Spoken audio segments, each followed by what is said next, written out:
With virtually flawless 3-star attacks like these, you might say this player is gliding towards the #1 spot.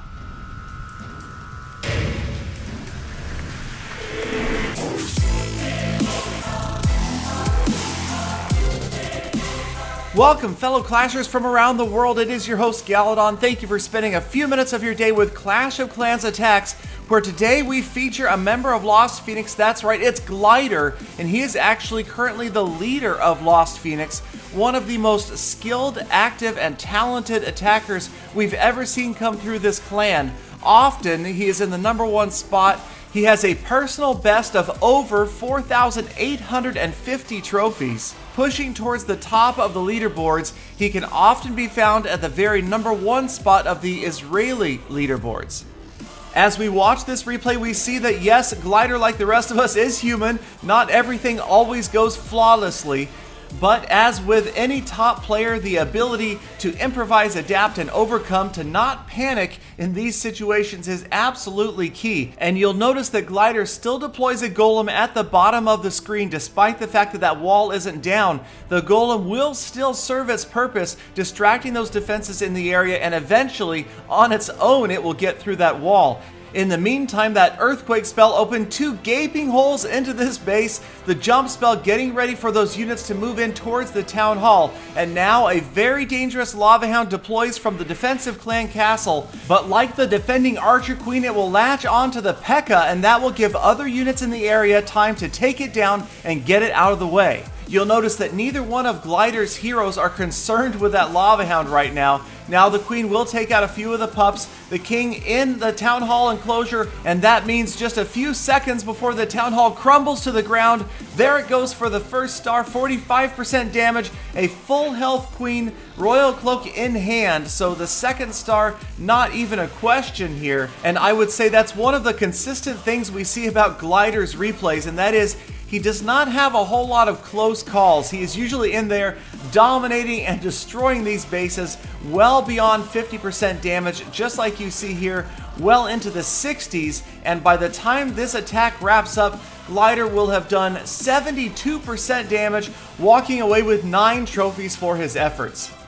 But this is also typical of what we see from Glider, going after what we call a super max base when absolutely everything is fully upgraded, walls, heroes, you name it. But Glider, he ain't scared. He's moving in from the bottom of this base, wall breakers lower left, jump spell lower right. And you'll notice he brought a poison spell, 2 jump spells, no earthquakes this time, but he will very patiently wait to deploy that second jump spell, and as it finally goes down, you will see the vast majority of his attacking force right over both of those walls and directly into the town hall enclosure. And now as they go to work, you'll notice that the golems have led the way. The wizards, witches, and heroes taking very little damage from those defenses because the golems are distracting just about everything. And of course that means the town hall is about to be a distant memory, and even those defensive balloons don't get to do a lot of damage. They fall pretty much harmlessly as the wizards take them down. Again, 2 stars, never even a question. But now watch the units at the top of the screen. You still have several golems that are all in one piece, a king that has full health, and despite the fact that the queen is very low in health, we are up to 70% damage, and most of the major defensive structures are history. Just a couple of splash damaging structures left, 2 wizard towers and a mortar, and at 80% damage you begin to think, could this actually be a 3-star attack?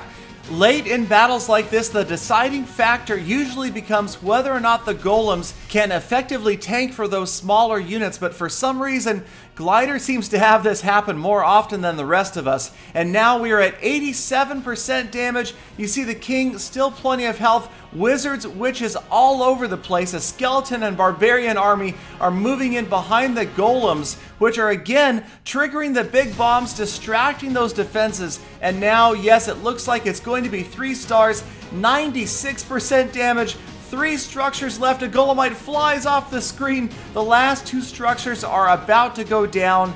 And as the final barracks crumbles to ruin, there it is, a 3-star attack on a fully maxed out base for 7 trophies. But don't get me wrong, things aren't always cupcakes and kitty cats for Glider either. Being so high in trophies, of course, he has a giant target on his back every time he goes out on defense. And here comes a slightly unusual Town Hall 10 attack, Mass Dragons.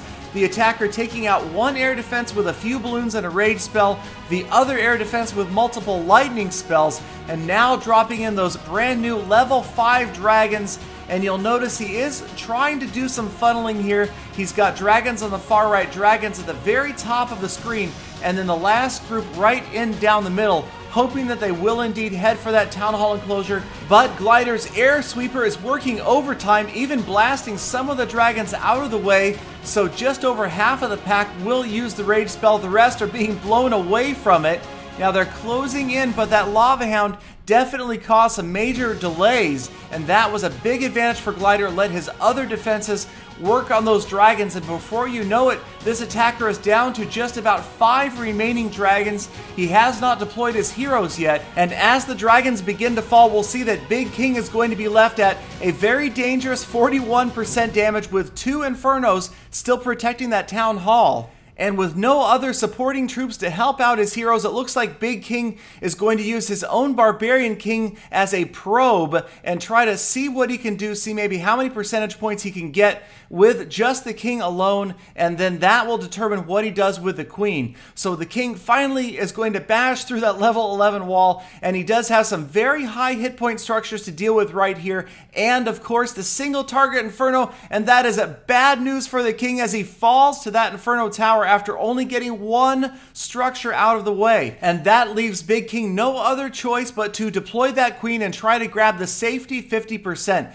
Unfortunately for Glider, it looks like it's going to happen. 46%, just a couple of more structures to get through to grab that 1 star. The Queen finally going to use her Royal Cloak at the last second, and there go the last structures for 50%. And here comes the pain. 16 trophies, Glider, a 48 trophy offer.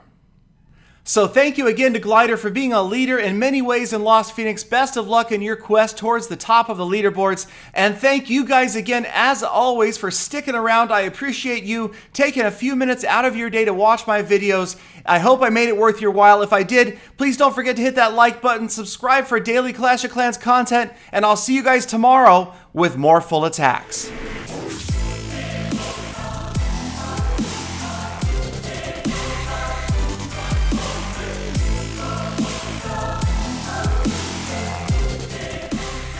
Galadon, why does it sound like the lyrics to this song say Ebola?